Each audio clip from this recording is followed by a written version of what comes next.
Merhaba arkadaşlar, örgü kanalıma hoş geldiniz. Kız bebeklerimiz için güzel modelli tığ işi bir pantolon yaptım. Bugün bu pantolon anlatımını sizlerle paylaşmak istiyorum. Bu pantolon örgüsü hem çok kolay hem de bakın gördüğünüz gibi çok güzel arkadaşlar. Gövde bölümünü yarım trabzan yapıyoruz. Bu bölümleri modelli yapıyorum. Ben bugün bu pantolonu bir bebek takımı için yaptım. Onun için bu bacak örgüsünde modeller yaptım. Bakın bu şekilde güzel tığ işi bir hırka yaptım. Bu hırkanın takımı olarak bu pantolon örgüsünü yaptım. Hırkada uyguladığım modeli pantolonda yaptım bakın. Çok şirin ve çok şık oldu. Bu hırkanın takımı olarak yine güzel tığ işi bir şapka yaptım. Güzel bir bebek takımı oluşturdum. Siz de bunun gibi güzel bir bebek takımı yapmak isterseniz ben şapkanın anlatımını ve hırka anlatımını yaptım. YouTube kanalıma yükledim. Bu şapka ve hırkanın olduğu YouTube linkini izlediğiniz bu videonun açıklama bölümüne ekliyorum. Siz o linkler üzerine tıklarsanız bunun gibi güzel bir takım yapabilirsiniz. Biz bugün bu kolay ve güzel tığ işi pantolonu yapacağız. Pantolon örgüsü çok kolay arkadaşlar. Tek yapmanız gereken yapacak olduğunuz çocuğun bel ölçüsüne göre zincir başlamak. Siz bu pantolonu yeni doğan bebek için yapabilirsiniz. 1, 2, 3, 4, 5 her yaş kız çocuklarınız için yapabilirsiniz. Ben bugün takım olarak 6-12 ay arası bir bebek için yaptım bu pantolonu. Dediğim gibi siz her yaş çocuklarınız için yapabilirsiniz. Yeni doğan için yapmak istiyorsanız bu başlama zincir sayısını 10 zincir eksik 10-12 zincir eksik yaparsanız yeni doğan bebek için olur. Yüksekliğinde daha az ölçüde yapabilirsiniz. Bel örgüsünün buraya bakın kurdale taktım. Çocuğun belini ayarlamak için bu kurdale yapmayı tercih ettim. Siz tercihinize göre bunu takmadan kullanabilirsiniz. Farklı ip kordonlar yapabilirsiniz. Bacak örgüsündeki modelde çok şık oldu bakın. Bu modeli yapmak da çok kolay arkadaşlar. Herkesin yapabileceği güzel bir pantolon. Pantolon örgüsünde iplik olarak ben bugün bu ipliği kullandım. Kullandığım iplik üzerinde 100 gram iplikte 330 metre var. 1,5 adet iplik kullandım. 2 iplik elinizde olsun. Ben bugün bu ipliği kullandım. Siz tercihinize göre istediğiniz marka iplik ve renkleri kullanarak bu pantolon örgüsünü yapabilirsiniz. Her renk iplik ile çok güzel oluyor. Pantolon örgüsünde tığ olarak 6 numara 3,5 milimetre tığ kullandım. Yumuşak bir örgü elde ettim arkadaşlar. Sizin eliniz sıkıysa 4 milimetre tığları kullanabilirsiniz. 3 milimetre tığ kullanırsanız yaptığınız ölçü daha küçük ölçüde olur. 3 aylık bebek için olur. Ben bugün 6 aylık bir bebek için yaptım. Pantolon ölçülerini videonun sonunda ölçüyorum. Oraya bakabilirsiniz. Tekrar ölçerek zaman geçirmek istemiyorum. İpliği tığ hazırlayalım. Hep birlikte bu güzel pantolon örgüsüne başlayalım. Örgü kanalıma abone değilseniz abone olmayı unutmayın lütfen. Örgü kanalıma abone olmak ücretsiz. Örgü kanalıma ücretsiz abone olup orada bulunan zil şeklini dokunarak açık yaparsanız kanalıma video yüklediğim zaman ilk önce size bildirim gelir. Örgülerimden herkesten önce sizin haberiniz olur. İzlediğiniz videolarıma beğeni ve yorumlarınızı yaparsanız çok sevinirim arkadaşlar. Beğeni ve yorumlarını yaparak destek olan bütün arkadaşlara ayrıca teşekkür ederim. Hepinize kolay gelsin. İyi çalışmalar. Örgüye zincir yaparak başlıyorum. İlk ilmeği ben bu şekilde yapıyorum. Zincirleri yapmaya başlıyorum. İlk önce bel örgüsünü yapacağız arkadaşlar. Çok sıkı yapmıyorum bakın zincirleri. 104 zincir yapalım. 104 zincir yaptım. Çok sıkı zincirler yapmadım. 104 zincirin kaç santimetre olduğunu ölçüyorum.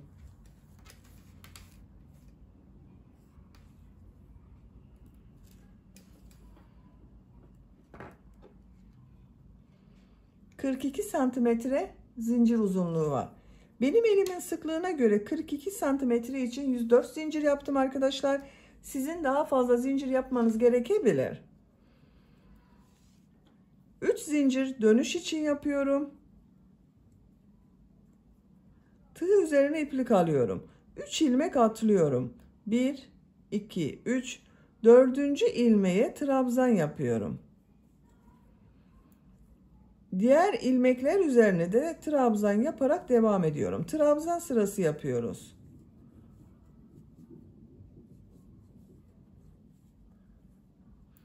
Bu sıra başında yaptığım 3 ilmek atlayarak yaptığımda bir trabzan. Sıra sonuna kadar devam edelim. Sıra sonuna kadar trabzanları yaptım. Bir sıra trabzan sırası elde ettim. Bu bir sıra üzerinde 104 trabzan var. Bunu birleştiriyorum arkadaşlar. Bakın şu şekilde elimle düzeltiyorum. Bu ilmek ile ilmek kaydırma yaparak sırayı birleştiriyorum. Artık yuvarlak olarak devam edeceğiz. Bu sırada bu yaptığım trabzanları bir düz bir ters boşluktan alıp trabzan yapıyoruz. 2 zincir yapıyorum. Tığ üzerine iplik alıyorum. İlk trabzan boşluktan alıyorum. Trabzan yapıyorum. Tekrar tığ üzerine iplik alıyorum. İkinci trabzanı ters taraftan şu şekilde boşluktan alıyorum. Trabzan yapıyorum. Düz taraftan boşluktan alıyorum. Trabzan yapıyorum. Ters taraftan boşluktan alıyorum. Trabzan yapıyorum.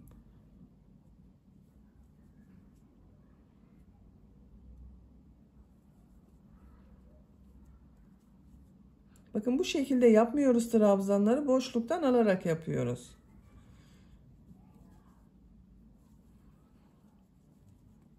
Kabarık bir görüntü elde ediyoruz. Burayı da birleştirelim. Bakın iplik ucu duruyor. Şuraya şu ilmeğe tığ takıyorum. İpliği çekiyorum. İlmek yapıyorum. Bakın birleşti. Sıra sonuna kadar devam edelim. Trabzanları bir düz bir ters boşluktan aldım. Trabzan yaptım. Sıra sonuna kadar tamamladım. Son trabzanı da düz taraftan boşluktan aldım. Trabzan yaptım. Bu 2 zincir yaptım sıra başında. Bununla ilmek kaydırma yaparak birleştiriyorum. Sıra başında yaptığım bu 2 zincir ters tarafta görünen trabzan oldu. Bakın görüntüsü böyle oldu arkadaşlar. Kabarık görüntüler elde ettik. Esnek bir görüntüsü var bakın. 3. sıradayım. 2 zincir yapıyorum. Bu sırada bu trabzanları nasıl görüyorsam o yönde boşluktan alıyorum, trabzan yapıyorum.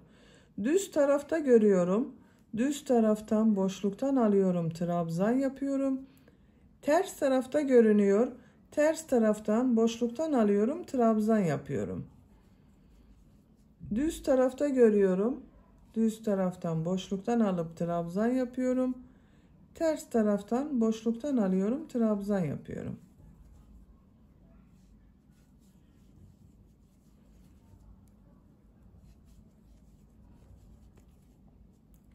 Sıra sonuna kadar devam edelim. İlmek kaydırma yapalım, birleştirelim. Yine nasıl görüyorsak o yönde boşluktan alıp trabzan yapalım.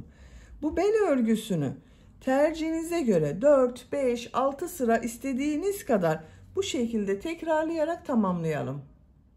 Bel örgüsünü 5 sıra olarak tamamladım. 1, 2, 3, 4, 5. Genişliğini ölçüyorum.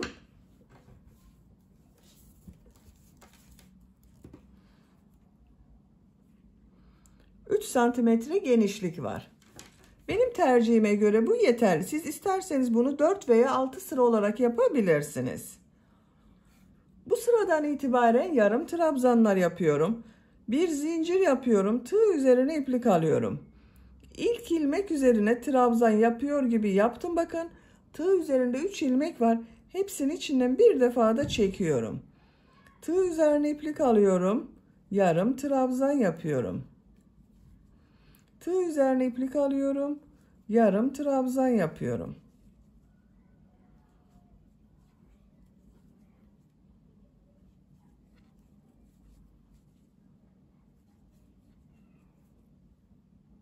Sıra sonuna kadar devam edelim. Yarım trabzanlar yaparak sıra sonuna kadar tamamladım. İlk ilmek ile ilmek kaydırma yaparak sırayı birleştiriyorum. Bakın, bir sıra yarım trabzan yaptım. Bu bir sıra üzerinde 104 yarım trabzan var arkadaşlar. Bir zincir yapıyorum. Tığ üzerine iplik alıyorum. Yine her ilmek üzerine bir yarım trabzan yapıyorum. Bakın, ilk ilmeğe de yarım trabzan yaptım.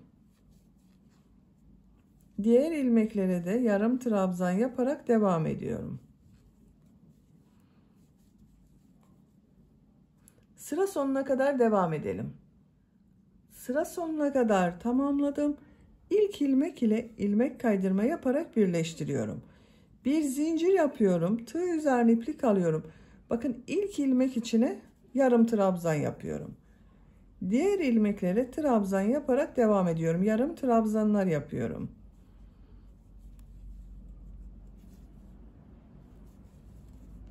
Bakın, görüntüsü böyle oluyor. Örgü bu şekilde devam edecek arkadaşlar. Yarım trabzanları tekrarlayarak örgüye devam edelim. Pantolonun gövde örgüsünü 23 yarım trabzan sırası yaptım. Sayıyorum: 1, 2, 3, 4, 5, 6, 7, 8, 9, 10, 11, 12, 13, 14, 15, 16, 17, 18, 19, 20, 21, 22, 23. Benim yapacağım ölçü için bu yeterli. Santimetre olarak ölçüyorum. Bakın, gövde yüksekliği 19 santimetre arkadaşlar. Siz yapacak olduğunuz çocuğun büyüklüğüne göre bunu daha kısa veya daha uzun yapabilirsiniz. İstediğiniz kadar bu sırayı tekrarlayabilirsiniz. Ben bugün 6-12 aylık bir bebek için yapıyorum. Bu ölçüde oldu. Şimdi bacak örgülerini ayıracağız. Benim bu bir sıra üzerinde 104 yarım trabzan var. Bunun yarısını bir bacak, yarısını bir bacak için yapıyorum. Bakın, ben işaret yaptım. 2 ilmeğe işaret yaptım. Geriye 102 ilmek kaldı. 102'nin yarısı 51 yapıyor arkadaşlar. Bakın, bu işaret yaptığım ilmekten sonra 51 ilmek saydım. Buraya işaret yaptım. Burası bir bacak örgüsü olacak. Diğer taraf bir bacak örgüsü olacak. Bu işaret yaptığım, bakın, ilk başa bir işaret yaptım. Bir de bu 52.'ye işaret yaptım. Arada 51 ilmek kaldı. Şu şekilde birleştireceğiz. Bacak örgüsünü ayıracağız. Sizin kaç yarım trabzan varsa onu ikiye bölün. 2 ilmeği çıkartın. Geriye kalanları bacak örgüsü olarak ayırabilirsiniz. En son bakın, yarım trabzan yaptım. Bu işaret yaptıklarımı bu sırada birleştiriyorum. Şu şekilde bakın, ilmeğe tığ taktım. İlk sıra başında olan ilmek arkadaşlar. Karşıdan bacak örgüsü için işaret yaptığım ilmek. İkisini içinden alıyorum. İlmek kaydırma yaparak birleştiriyorum. Bu bir bacak örgüsünde benim 51 yarım trabzan var. Burada da 51 yarım trabzan var. İşaretleri çıkarıyorum artık.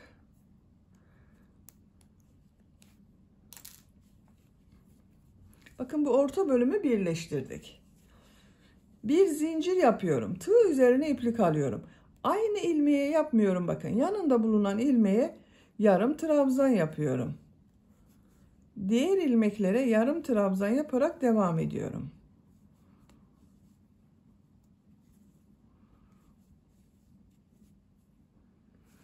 Buraya kadar devam edelim. Sıra sonuna kadar tamamladım. Son ilmeğe bakın, yarım trabzan yapmıyorum. İlk yaptığım bu ilmek ile ilmek kaydırma yaparak sırayı birleştiriyorum. Sıra başında da bakın, aynı ilmeğe yarım trabzan yapmadım. Sıra sonunda da yapmadım. Burada bir eksiltme yaptım. Bir zincir yapıyorum. Tığ üzerine iplik alıyorum. Bakın, ilk ilmek üzerine yarım trabzan yapıyorum. Diğer ilmeklere yarım trabzan yaparak devam ediyorum.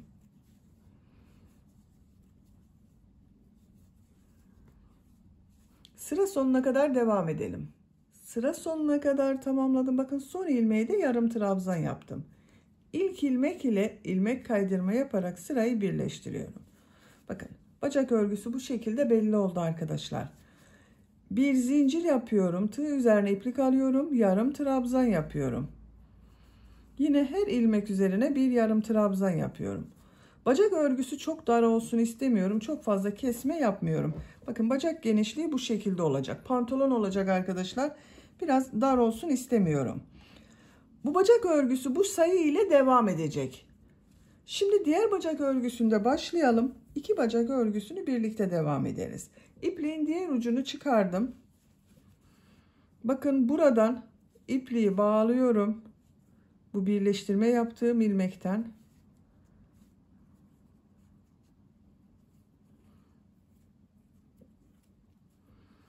Buradan ilmek yapıyorum bir.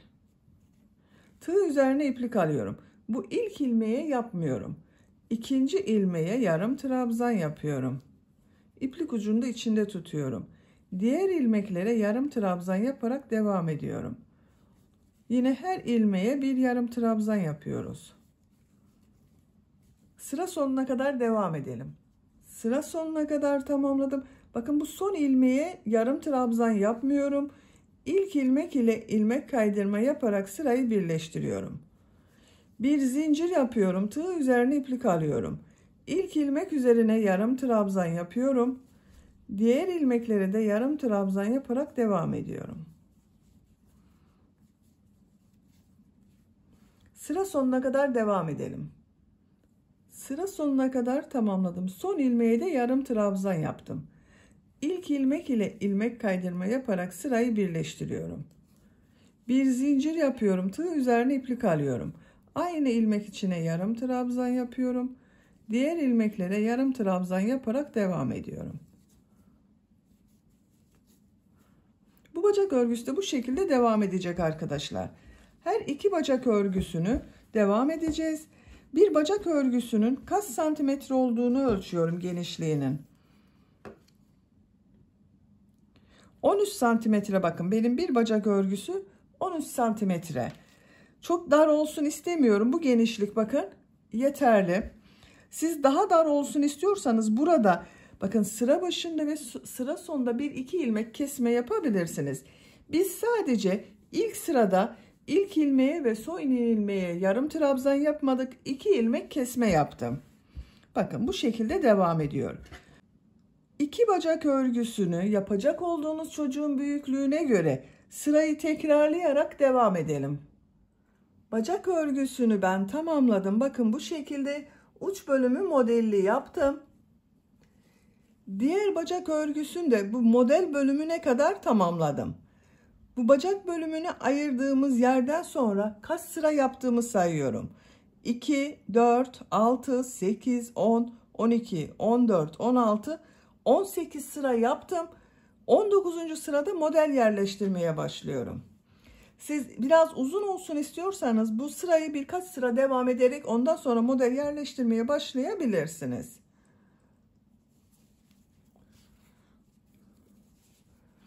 En son ilmek kaydırma yaparak bakın birleştirdim. Bir zincir yapıyorum. Tığ üzerine iplik alıyorum. Bir ilmek atlıyorum. İkinci ilmeğe 6 trabzan yapıyorum. Bu modelleri yapıyoruz arkadaşlar. Aynı ilmeğe 6 trabzan yapıyorum.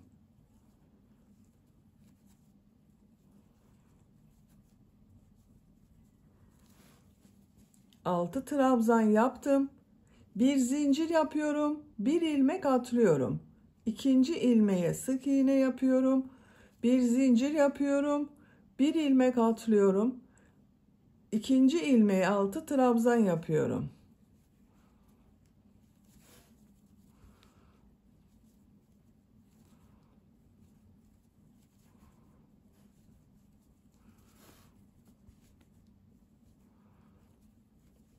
Altı trabzan yaptım. Bir zincir yapıyorum. Bir ilmek atlıyorum. Sık iğne yapıyorum. Bir zincir yapıyorum.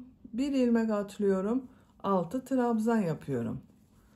Bakın bu şekilde. Sıra sonuna kadar devam edelim. Sıra sonuna kadar modeli yaptım. Bir zincir yapıyorum. Bu ilmek ile ilmek kaydırma yaparak sırayı birleştiriyorum. Bakın ilk sıraya modelleri yerleştirdim. 2, 4, 6, 8, 10, 12, 13 model oldu arkadaşlar. Bir zincir yapıyorum, örgüyü çeviriyorum. Bu sırada bu yaptığımız 6 trabzanın ilk 3 trabzanı boşluktan alıp trabzan yapıyorum. 2 zincir yapıyorum. 3 trabzanı boşluktan alıyorum, trabzan yapıyorum. Bu ilk trabzana bakın, tığı boşluğa takarak ilmek kaydırma yapıyorum. 3 zincir yapıyorum. Bu 3 zincir bir trabzan oluyor.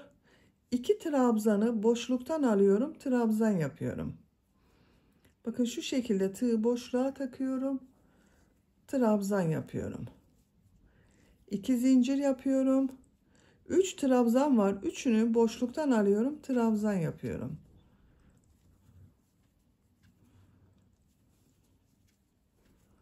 Bakın düz tarafının görüntüsü bu şekilde oluyor. Kabarık bir görüntü elde ediyoruz.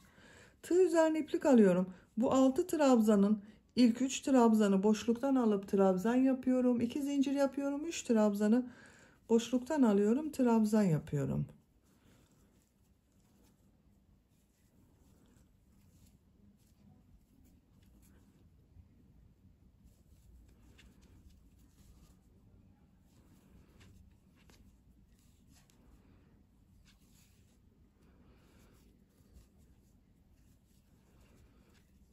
Bakın ikinci modeli bitirdim. 3 trabzanı boşluktan alıp trabzan yapıyorum. 2 zincir yapıyorum. 3 trabzanı boşluktan alıyorum, trabzan yapıyorum.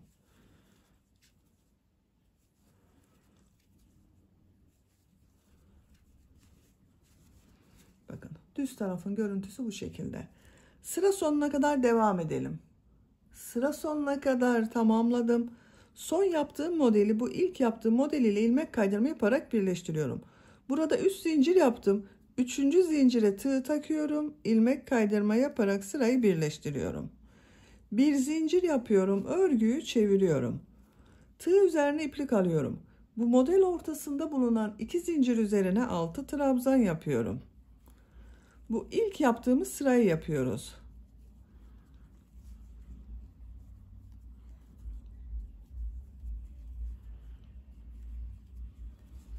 6 trabzan yaptım. Bir zincir yapıyorum. 2 model ortasına sık iğne yapıyorum. Bir zincir yapıyorum. 6 trabzan yapıyorum.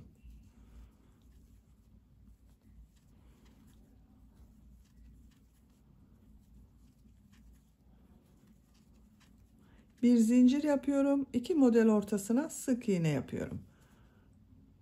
Sıra sonuna kadar devam edelim. Modelleri sıra sonuna kadar yaptım. Bir zincir yapıyorum. Bu ilmek ile ilmek kaydırma yaparak birleştiriyorum. Bir zincir yapıyorum. Örgüyü çeviriyorum. Bu modelin ilk trabzana ilmek kaydırma yaparak bakın boşluktan yaptım. 3 zincir yapıyorum. 2 trabzanı boşluktan alıyorum. Trabzan yapıyorum.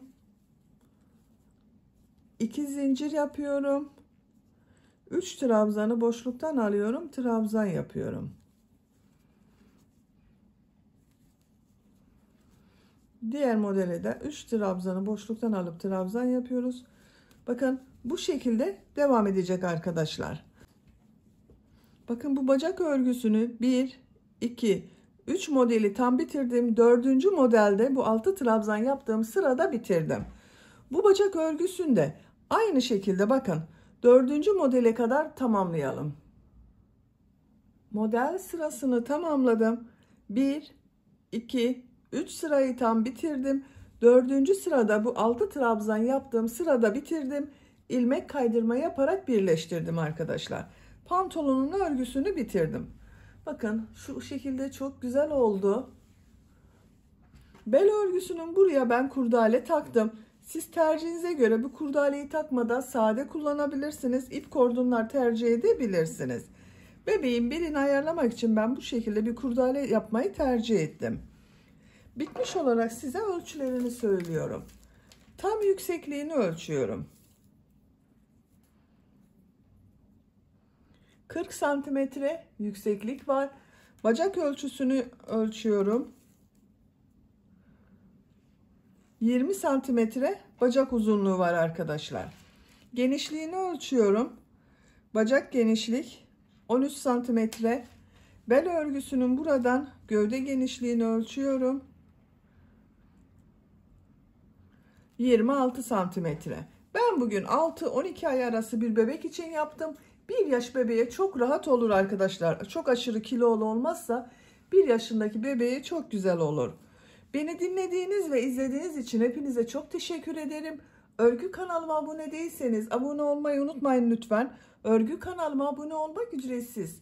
Örgü kanalıma ücretsiz abone olup orada bulunan zil şeklini dokunarak açık yaparsanız kanalıma video yüklediğim zaman ilk önce size bildirim gelir. Örgülerimden herkesten önce sizin haberiniz olur. İzlediğiniz videolarıma beğeni ve yorumlarınızı yaparsanız çok sevinirim arkadaşlar. Sizlerle yeni örgülerde görüşmek dileğiyle. Hoşça kalın, sevgiyle kalın.